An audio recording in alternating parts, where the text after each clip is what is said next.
Builders Mutual Insurance Company presents Toolbox Safety Talks. In this talk, we'll focus on handling compressed gases and gas cylinders. You probably can't find many job areas where oxygen and acetylene cylinders are not on hand for cutting and welding. In many cases, these cylinders aren't properly stored and handled all the time. They are used so often that it's easy to be careless with them. To help prevent accidents, use a cradle or cage when hoisting cylinders with a crane.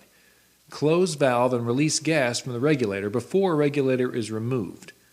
Be sure the regulators are removed and valve protection caps are on before moving cylinders and while the cylinders are in storage. Keep cylinders upright and secured at all times. Close the valve on empty cylinders, put on the cap, and mark them MT. Store oxygen cylinders at least 20 feet away from any fuel or gas cylinders, such as acetylene. Do not store propane cylinders inside any building. Do not use cylinders for rollers or supports. Do not tamper with the valves or safety devices.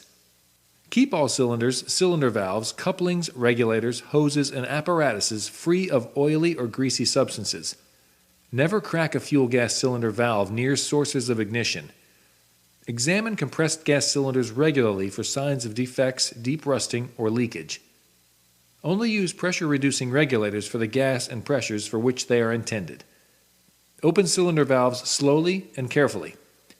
When a cylinder wrench is needed on the valve, keep the wrench nearby to turn off the valve quickly if necessary. Use red to identify the acetylene and other fuel gas hose, green for oxygen hose, and black for inert gas and air hose. Only qualified technicians should clean or repair a regulator.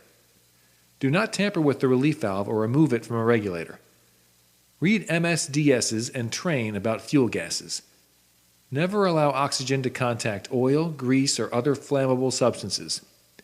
Never use oxygen as a substitute for compressed air. Never use oxygen to dust off clothing, in pneumatic tools, or for ventilation. Thank you for watching. Visit buildersmutual.com/RM for easy access to toolbox talks and sample safety programs.